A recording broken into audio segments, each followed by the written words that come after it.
பகுதி 2. கதரும் இதழ்கள்.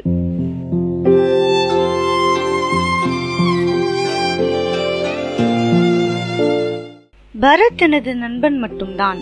நாங்கள் காதலிக்கவில்லை. இவன் தப்பாக புரிந்து கொண்டு இவ்வளவு தூரம் வருவான் என்பது எனக்கு தெரியாது என்று கூறினாள்.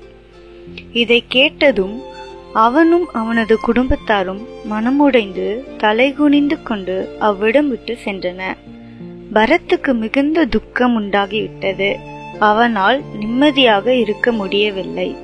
பிறகு அவன், நான் இந்த உலகத்தில் இருக்க கூடாது, சாக வேண்டும் என்று அதற்கான முயற்சி எடுக்க அன்று ஒரு நாள் முடிவெடுத்தான்.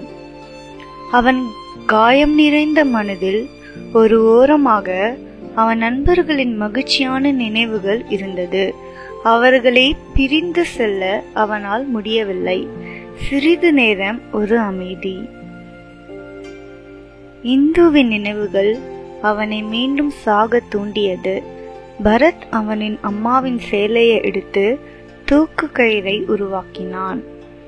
அவன் தூக்கில் தலையை கொண்டு சாய்க்க, படார் என்று உள்ளே நுழைந்த அவனது நண்பர்கள் அவனை காப்பாற்றி அவனுக்கு ஆறுதல் கொடுத்தனர். அவன் தனது மனதை விட்டு பேசத் தொடங்கினான்.